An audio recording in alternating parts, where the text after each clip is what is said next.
말씀 받겠습니다. 골로새서 3장 15절부터 17절 말씀입니다. 하나님의 말씀 골로새서 3장 15절부터 17절까지 말씀입니다.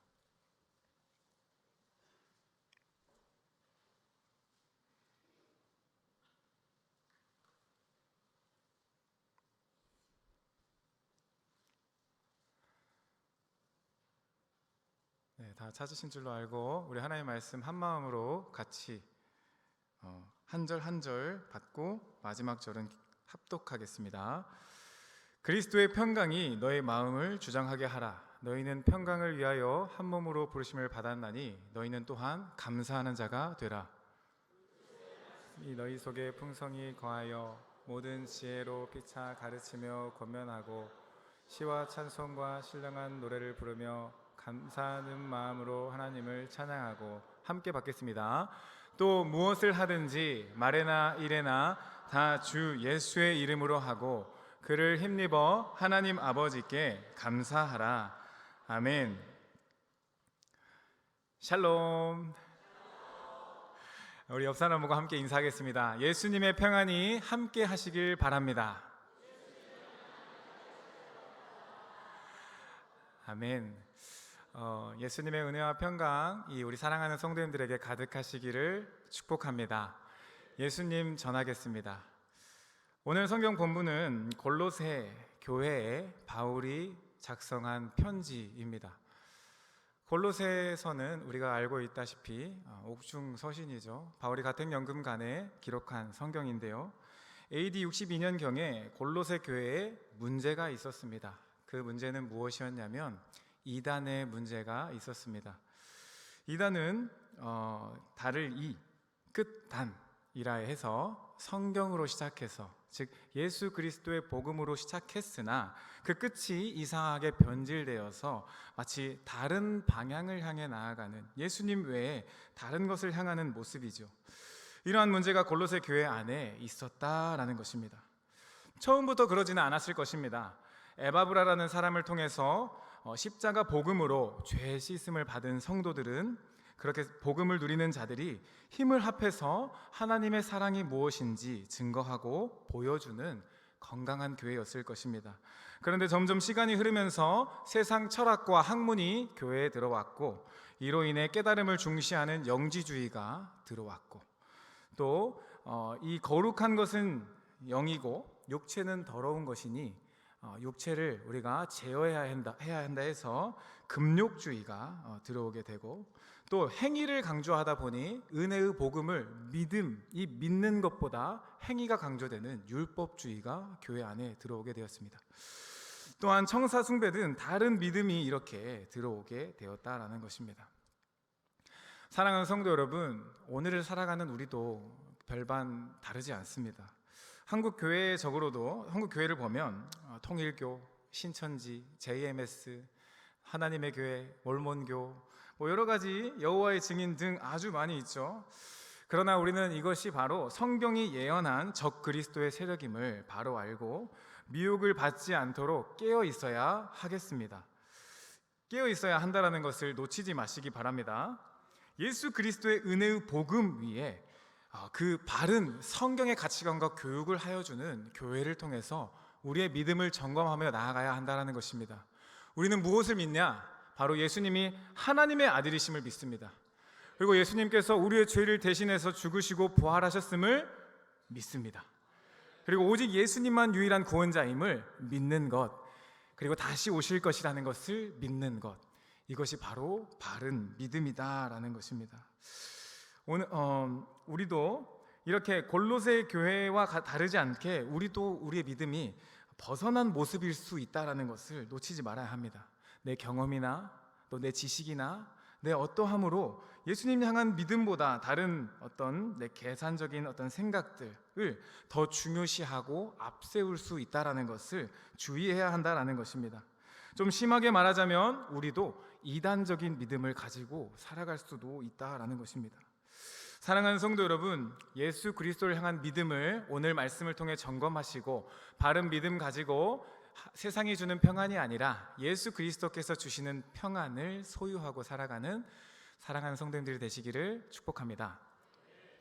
평안을 얻는 방법 첫 번째, 그리스도의 말씀이 너희 속에 풍성히 거하여 모든 지혜로 피차 가르치며 권면함입니다.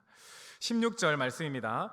그리스도의 말씀이 너희 속에 풍성히 거하여 모든 지혜로 피차 가르치며 권면하고 시와 찬송과 신랑한 노래를 부르며. 우리는요, 평안함을 얻는 방법, 지금 골로새 3장 15절을 보시면 그리스도의 평강이 마음을 주장하게 하라 하고 있습니다. 교회에 문제가 있고 어려움이 있을 때에 뭐에 집중하라 하냐면 그리스도의 평강이 마음을 주장하게 하라라는 것입니다. 그리스도의 마음이 평강으로 주장되는 방법으로 바울이 제시하는 특단의 조치가 바로 무엇입니까? 말씀으로 충만하여서 그 말씀을 소화하고 가르치고 권면하는 자리로 나아가라라는 것입니다. 사랑하는 성도 여러분, 이 AD 62년에 기록된 이 골로새서는요, 당시 같은 시대에 에베소서도 기록되었습니다. 똑같은 본문을 가지고 바울은요, 똑같은 단락을 교회론을 정립할 수 있는 에베소서에 기록했는데요. 우리 그림 한번 보여주실까요? 그림을 보시면 골로새 교회는 이렇게 안쪽에 위치해 있고 에베소는 항구 도시였습니다. 그래서 많은 사람들이 오가며 왕래하며 무역을 할 수 있는 그런 곳이었죠. 바울은 에베소 교회에는 문제가 그렇게 크게 없었지만 교회론을 정립하고 본인의 신학을 정리해서 이 에베소 항구 도시에 전한다면 많은 곳에 복음이 또 그리스도의 말씀이 전달될 수 있겠구나라는 것을 가지고 있었던 것 같습니다.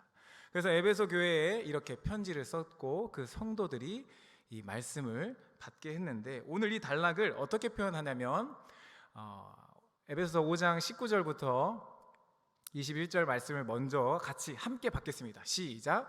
시와 찬송과 신령한 노래들로 서로 화답하며 너희 마음으로 주께 노래하며 찬송하며 범사의 우리 주 예수 그리스도의 이름으로 항상 아버지 하나님께 감사하며 그리스도를 경외함으로 피차 복종하라. 네, 어떻습니까? 거의 비슷하지 않습니까? 그런데 그리스도의 말씀이 너희 속에 풍성히 거하여 모든 지혜로 피차 가르치며 권면하며, 이것을 네 글자로 바울은 요약해 버립니다. 에베소서 5장 18절 함께 받겠습니다. 시작. 술 취하지 말라. 이는 방탕한 것이니 오직 성령으로 충만함을 받으라. 아멘. 그리스도의 말씀으로 충만하고 권면하는 삶, 이것을 네 글자로 한번 따라해 보겠습니다. 성령 충만. 네, 성령 충만은요, 다른 것이 아니라 그리스도의 말씀으로 충만한 상태를 의미합니다.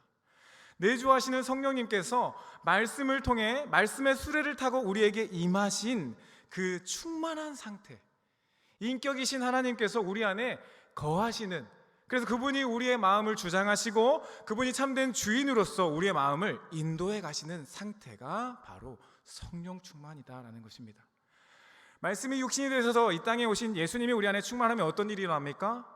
용서할 수 없는 일을 용서하게 되고, 또 그리스도의 평안이 우리의 마음에 임해서 삶의 문제가 그 문제보다 더 큰 하나님을 의지하며 해결해 나가는 은혜를 입습니다. 시편 119편 165절의 말씀처럼 주의 법을, 하나님의 말씀을 사랑하는 자에게는 큰 평안이 있으니 그에게는 장애물이 없으리이다 라고 말씀하셨습니다. 그리스도의 말씀으로 우리 안에 충만하게 역사하신다면, 성령님이 우리 안에 충만하게 내주하신다면 삶에 만나는 장애물과 같은 일들도 넘어설 힘을 주신다라는 것입니다. 사랑하는 성도 여러분, 이러한 말씀의 충만이 우리 모두에게 있기를 바랍니다.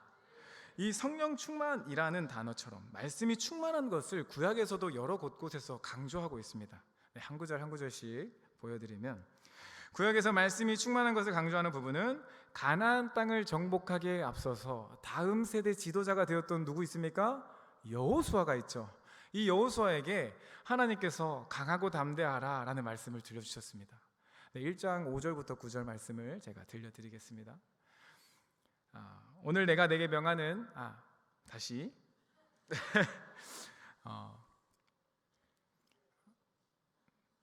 잠깐만요, 죄송합니다. 내 평생에 능히 너를 대적할 자가 없으리니 내가 모세와 함께 있었던 것 같이 너와 함께 있을 것임이라. 내가 너를 떠나지 아니하며 버리지 아니하리니 강하고 담대하라. 너는 내가 그들의 조상에게 주리라 한 땅을 이 백성에게 차지하게 하리라. 오직 강하고 극히 담대하여 나의 종 모세가 내게 명령한 이 율법책을 네 입에서 떠나지 말게 하며, 화면 띄워주세요. 이 율법책을 네 입에서 떠나게 하지 말며 그것을 주야로 묵상하여 그 안에 기록된 대로 다 지켜 행하라. 그리하면 네 길이 평탄하게 될 것이며 네가 형통하리라. 내가 너에게 명령한 것이 아니냐. 강하고 담대하라. 두려워하지 말며 놀라지 말라. 네가 어디로 가든지 내 하나님 여호와가 너와 함께하느니라 하시니라. 아멘. 여호수아에게 주신 이 말씀은요, 오늘날 우리에게도 동일하게 임합니다. 하나님께서 형통의 축복을 주시고자 하시지만 우리에게 말씀이 있는지 점검해 보아야 한다는 겁니다. 하나님 주고 싶으시지만 우리의 입에 주야로 묵상하는 말씀, 묵상하는 시간이 있으십니까? 하나님 주시는 형통의 축복을 받을 수 있도록 말씀이 입에 새겨지는 은혜가 있도록 그런 시간을 갖고 살아가는 우리가 되길 바랍니다. 또 무엇이 있습니까? 시편에서도 동일하게 등장하죠. 우린 시편 1편을 잘 알고 있습니다. 복 있는 사람은 악인의 꾀를 따르지 아니하며 죄인들의 길에 서지 아니하며 오만한 자들의 자리에 앉지 아니하고 오직 여호와의 율법을 즐거워하여 그의 율법을 주야로 묵상하는 자로다. 2절 우리 함께 받겠습니다. 시작. 오직 여호와의 율법을 즐거워하여 그의 율법을 주야로 묵상하는 자로다. 자, 주야가 뭡니까? 주야. 아침, 밤 수시로 하나님의 말씀을 반복한다라는 것입니다. 주야로 묵상하는 자는 어떻습니까? 그는 시냇가에 심은 나무가 철을 따라 열매를 맺으며 그 잎사귀가 마르지 아니함 같으니 그가 하는 모든 일이 다 형통하리도다. 악인들은 그렇지 아니하며 오직 바람에 나는 겨와 같도다. 그러므로 악인들은 심판을 견디지 못하며 의인들의 길에 들지 못하리로다. 무릇 의인들의 길은 여호와께서 인정하시나 악인들의 길은 망하리로다. 우리는요, 예수 그리스도를 믿음으로 의인이라 칭함받습니다. 근데 성경은 우리에게 뭘 요구합니까? 의인이라 칭함받는 것에서 더 나아가서 말씀을 입과 마음에 두고 살아가기를 도전하고 있다는 것입니다. 사랑하는 성도 여러분, 하박국 2장 2절을 보면 더 놀라실 수도 있습니다. 우리 같이 받겠습니다. 시작. 여호와께서 내게 대답하여 이르시되 너는 이 묵시를 기록하여 판에 명백히 새기되 달려가면서도 읽을 수 있게 하라. 아멘. 사랑하는 성도 여러분, 달려가면서 말씀을 어떻게 읽을 수 있을까요? 암송을 말하는 거겠죠. 우리 마음판에 말씀이 새겨지고 신명기 30장 14절에 보면 오직 말씀이 내게 매우 가까워서 너의 입에 있고 너의 마음에 있으면 네가 이를 행할 수 있다 했습니다. 바꿔 말하면 우리가 왜 말씀대로 살지 못하냐면 말씀이 입에 없습니다. 그리고 마음에도 없습니다. 하나님을 사랑하는 마음과 더불어서 말씀이 입에 있다면 우리는 말씀을 행하며 살아갈 줄로 믿습니다. 말씀이 입과 마음에 새겨져서 그 말씀을 살아내는 우리가 될 수 있기를 바랍니다. 우리의 삶에 고통이 있을 때, 어려움이 있을 때 이 말씀이 우리에게 평안함을 주지 않습니까? 우리의 마음을 변화시켜주고 평안함으로 임하게 한 그 레마의 말씀을 한 구절쯤은 가지고 계시지 않습니까? 로마서 5장 8절에 보면 뭐라고 적혀 있습니까? 우리가 아직 죄인 되었을 때 그리스도께서 우리를 위하여 죽으심으로 하나님께서 우리에 대한 자기 사랑을 확증하셨다. 하나님이 우리를 사랑하신다라는 것을 확증하셨다라는 말씀이죠. 이 말씀을 받을 때면 다시금 하나님이 날 사랑하시는구나, 그리스도의 사랑이 내게서 끊어지지 않는구나 라는 것을 다시금 되새기며 위로받고 평안을 얻어 나아가는, 그것이 바로 성도이지 않겠습니까? 우리의 삶이 그런 삶으로 나아갈 수 있기를 바랍니다. 자, 여기까지 말씀을 받으시면 어떤 마음이 드십니까? 그리스도인으로 살기 진짜 힘들구나. 말씀도 암송해야 되고 진짜 힘들다. 마치 학생으로 치면 오늘 우리 청소년부 청년들 친구들 참 많이 있었는데 다 어디 갔죠? 할 숙제가 많아서 그만두고 나가자, 책을 덮고 이건 아닌가 봐 하는 마음이 지금 드십니까? 예수님께서요, 우리의 죄의 짐을 대신 져주셨죠? 이처럼 하나님께서도 새 언약을 우리에게 주셨습니다. 들려드리기 전에 하나님께서 십계명을 돌판에 새겨주셨죠? 맞죠? 근데 그 돌판을 새겨주셨는데 이스라엘 백성들이 하나님 말씀대로 못 살았어요. 결론만 보면, 그죠? 근데 못 사니까 어떻게 돼요? 이스라엘 백성들이 우상숭배하고 딴짓하니까 하나님이 포로 생활을 하게 하지 않습니까? 그 포로 생활하면서 그 완전한 어떤 좌절을 경험한 이스라엘 백성들에게 찾아가셔서 하나님이 약속을 하십니다. 그게 새 언약 예레미야 31장 33절인데 이 말씀 우리 함께 받겠습니다. 제가 들려드리겠습니다. 그러나 그날 후에 내가 이스라엘 집과 맺을 언약은 이러하니 내가 나의 법을 그들의 속에 두며 그들의 마음에 기록하여 나는 그들의 하나님이 되고 그들은 내 백성이 될 것이라. 자, 여기서 주체는 누구십니까? 하나님께서 친히 우리의 마음판에 자신의 말씀을 새겨주시겠다 약속하신 것입니다. 우리는요, 하나님의 약속을 믿는 자입니다. 하나님이 전지전능하시고 하나님께 능력이 있음을 믿는 것이 바로 성도다라는 것입니다. 나는 암송을 할 수 없습니다, 목사님. 저는 나이가 들었어요. 이건 믿음 없는 소리입니다. 하나님께서 새겨주실 것을 믿고 나아가는 것이 성도입니다. 아멘. 하나님께서 새겨주실 것을 믿고 하나님 앞에 나아가 말씀을 읊조리는 시간을 갖는 거죠. 즉 내가 암송한다 하면 힘든 일이 됩니다. 그러나 하나님께서 내 마음에 새겨주실 것을 믿고 신뢰하고 말씀을 암송하는 자리, 찬양하는 자리, 기도하는 자리에 가면 하나님께서 은혜로 그 마음판에 말씀을 새겨주시고 달려가면서도 읽을 수 있게 해주실 줄로 믿습니다. 제가 성경을 몇 구절 암송합니다만 원어로도 암송을 하게 된 계기가 있는데요. 대학원 시절에 교회교육에서 교육을 받으면 교회교육 다음 세대 교육을 위해서 신명기 쉐마를 암송하라는 숙제를 주셔서 약 6년 전에 7년 전에 암송을 했던 것을 지금도 암송해 나가고 있습니다. 사실은 암송은요, 단기 암송은 별로 좋지 않습니다. 장기적으로 갈 수 있도록 이어가는 게 좋습니다. 사랑하는 성도 여러분도 지금 암송을 잘하고 계시는 부분이 있어요. 뭐죠? 마태복음 6장 9절부터 13절 5구절을 암송하실 수 있을 겁니다. 주기도문입니다. 우리가 어떻게 주기도문을 암송하고 있죠? 매주 주일에 구역예배, 수요예배, 기도회에 반복하니까 그게 자연스럽게 새겨진 겁니다. 우리는 주기도문 달려가면서 할 수 있지 않습니까? 할 수 있습니다. 이처럼 한 구절 한 구절 레마의 말씀을 내가 받고 그것을 암송하는 시간을 갖다 보면 그 말씀의 능력이, 하나님으로부터 임하는 능력이 삶을 충만하게 채우는 데까지 나아가게 될 줄로 믿습니다. 다음 세대 교육도 어떻습니까? 제가 이제 아이들 이렇게 교육하고 양육할 때 부모님들을 보면, 야, 너 성경 봤어 안 봤어? 너 큐티 했어 안 했어? 이런 100마디 말보다 본인이 큐티하는 모습을 가정에서 보여준다면 가장 큰 교육이라는 것, 이것은 신명기 6장에서 말하고 있습니다. 신명기 6장 4절부터 9절까지 제가 원어랑 섞어가지고 들려드릴 테니까 잘 들으십시오. 이스라엘아 들으라. 이스라엘은요, 예수 그리스도를 주로 시인하는 오늘날 성도를 의미하는 거예요. 사랑하는 성도 여러분, 들으십시오. 우리 하나님 여호와는 오직 유일한 여호와이시니 너는 마음을 다하고 뜻을 다하고 힘을 다하여 내 하나님 여호와를 사랑하라. 그 하나님을 사랑하는 게 무엇인지 다음 구절에 등장하는데, 쉐마 이스라엘 아도나이 엘로베누 아도나이 에하드 베아하브타 에타 아도나이 엘로헤카 베콜 레바브카 우브콜 라푸시카 우브콜 메오데카. 자, 하나님을 사랑하는 방법은 오늘 내가 내게 명하는 이 말씀을 너는 마음에 새기고, 자, 한번 따라해 봅시다. 오늘 내가 내게 명하는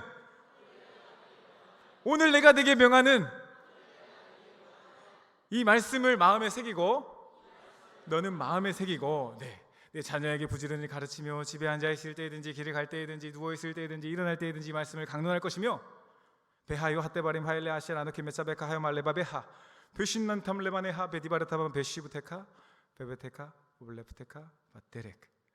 그것을 내 손목에 매며 내 미간에 붙여 표로 삼고 또 내 집 문설주와 바깥문에 기록할지니라. 말씀에 노출되는 교육을 하라라는 거예요. 앉아 있을 때든지 서 있을 때든지. 우샤르탐 레포트 알야데카 베아유 레포타 포트 베네네카 우크타브탐 알베주조트 베테카 우샤레카. 이렇게 원어와 제가 이렇게 한국어로 암송한 이유는 다음 세대를 교육하기에 앞서서 뭡니까? 부모 세대인 내가 먼저 말씀으로 충만해진다면 그 삶은 자연스럽게 컵에 물이 충만하면 흘러 넘치듯이 이러한 하나님의 은혜도 성령의 능력도 흘러 넘쳐 나아가는 줄 믿습니다. 사랑하는 성도 여러분, 우리가 그렇게 말씀 충만, 성령 충만하여서 평안한 삶을 살아갈 수 있기를 예수님의 이름으로 축복합니다. 평안을 얻는 방법 두 번째, 물론 평안은 하나님께서 주시죠. 자, 두 번째, 시와 찬송과 신령한 노래를 부르며 감사하는 마음으로 하나님을 찬양함. 16절 하반절이죠. 자, 시와 찬송과 신령한 노래를 부르며 감사하는 마음으로 하나님을 찬양하고. 아멘. 이것은요, 시가 등장하는데, 시는 우리가 알고 있는 시편이죠. 시편에 보면 시편은 크게 세 단락으로 나눠집니다. 첫 번째, 탄식하는 시. 하나님, 저 너무 힘들고 어렵습니다. 두 번째, 하나님께 이렇게 기도하니까 하나님이 구원의 은혜를 베풀어 주셔서 나의 힘이신 여호와여, 내가 주를 사랑하나이다, 하나님을 인정하는 인정시. 그리고 세 번째는 찬양시입니다. 우리가 할렐루야라는 고백을 하죠. 먼저 가기 전에 시편 42편 5절을 보면 개인의 고백이 이제 탄식과 더불어서 하나님 앞에 기도하는 내용이에요. 내 영혼아, 내가 어찌하여 낙심하며 어찌하여 네 속에서 불안해하는가. 너는 하나님께 소망을 두라. 그가 나타나 도우심으로 말미암아 내 하나님을 여전히 찬송하리로다. 하나님을 향하여서 내 찬양과 내 마음이 하나님을 향할 수 있도록 기도하고 있는 거죠. 탄식하는 모습처럼 보일 수 있지만 어찌 보면 하나님께 기도로 나아가는 거죠. 이렇게 기도할 때 그 마음이 평안함으로, 그 마음이 회복되어 나아가는 것이 시편 기자의 모습에서 등장한다라는 거예요. 그리고 시편 106편 1절 보시면 할렐루야. 자, 함께 받겠습니다. 시작. 할렐루야, 여호와께 감사하라. 그는 선하시며 그 인자하심이 영원함이로다. 아멘. 사랑하는 성도 여러분, 우리가 할렐루야 외치는데요, 이 뜻을 알고 계십니까? 할렐루야, 이것은요, 할랄이라는 단어 들어보셨을 건데, 할랄은 찬양하다라는 동사고요, 할렐루는 찬양하라라는 명령입니다. 그럼 야는 하나님을 향하여 찬양하라라고 고백하는 거죠.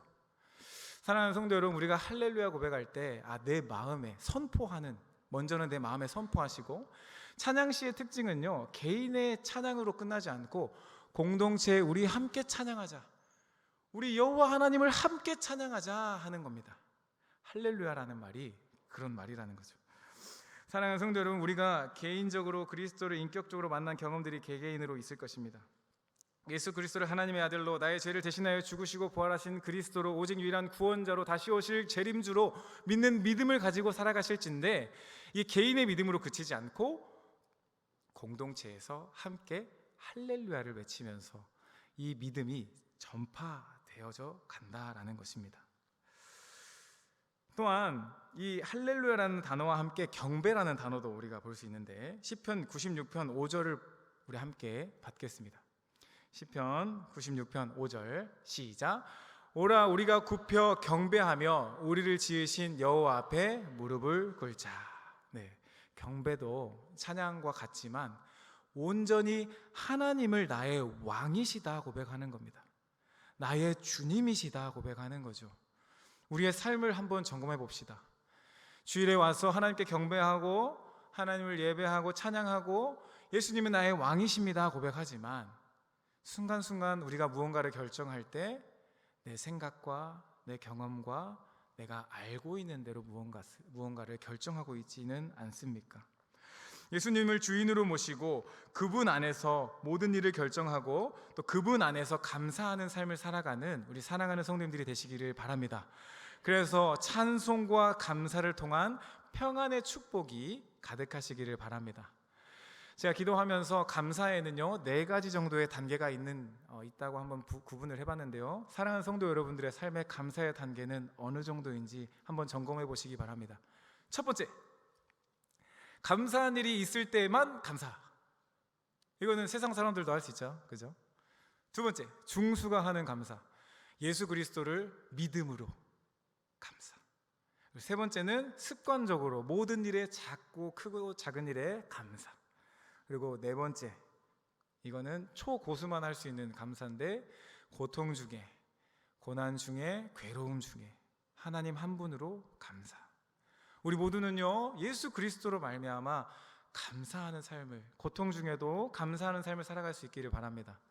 이 감사하는 삶을 살아갈 수 있도록 바울은 골로새 교회 문제 해결을 방법으로 감사, 그리스도 안에서.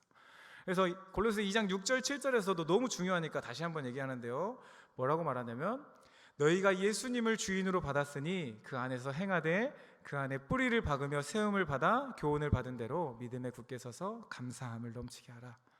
감사가 넘치는 것이 그리스도의 삶의 결과다라고 도전하고 있는 것입니다.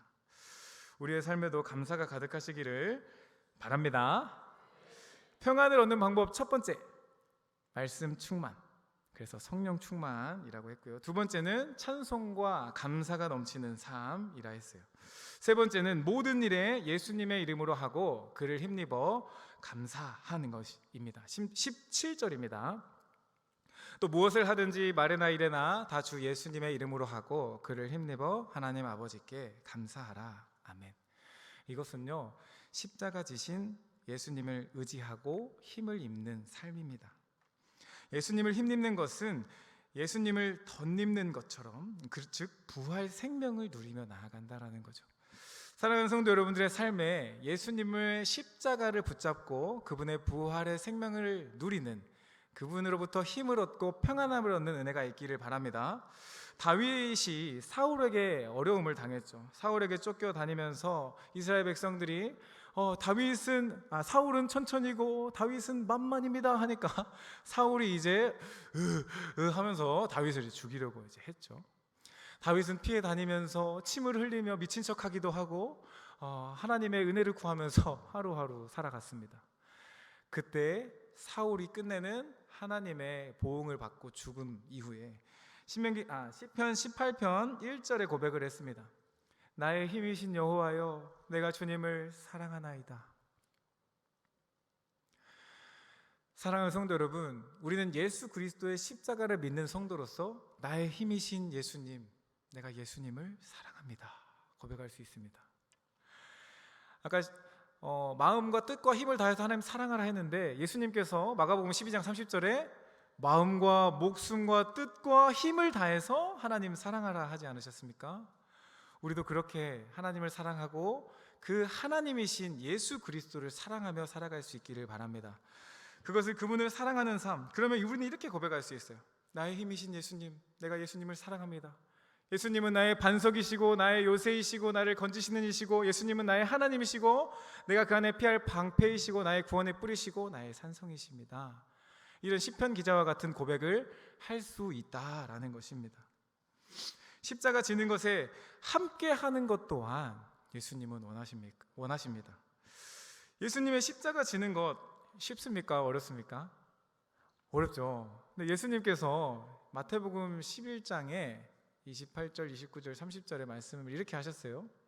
수고하고 무거운 짐진 자들아, 다 내게로 오라. 여기까지만 들으면 너무 좋죠. 근데 그 뒤에 자기소개를 하시죠. 나는 마음이 온유하고 겸손하니 내 멍에를 메고 내게 배우라. 온유하고 겸손하신 예수님께 배우라 하십니다. 그러면 멍에가 쉽고 가벼워진다라고 말씀하십니다. 이것은 뭡니까? 예수 그리스도의 십자가 사랑을 알면, 그 하나님의 사랑의 확증하심을 알면 그 하나님을 사랑함으로 십자가 지는 삶이 가벼워진다라는 것이죠. 사랑하는 성도 여러분, 하나님 사랑하고 계시죠? 그럼 십자가가 가벼워질 수 있는 줄 믿습니다. 바울은요, 로마서를 통해서 우리가 십자가 져야 하는 것이 무엇인지 정확하게 말해준 한 가지가 있어요. 성도님들도 알고 계실 테지만 우리 로마서 6장에 보면 10절 11절 우리 같이 받을까요? 시작. 그가 죽으심은 죄에 대하여 죽으심이요 그가 살아계심은 하나님께 대하여 살아계심이니 이와 같이 너희도 너희 자신을 죄에 대하여는 죽은 자요 그리스도 예수 안에서 하나님께 대하여는 살아있는 자로 여길지어다. 아멘. 이 말씀을 우리 함께 잠깐 봐볼까요? 예수님의 죽으심, 십자가에 피 흘려 죽으심은 죄에 대해서 단번에 죽으심이다. 그리고 그분이 부활하심은 하나님께 대하여 살아있는 것이다. 자, 그럼 이제 우리 성도는 우리 자신도 죄에 대해서 어떻게 됩니까?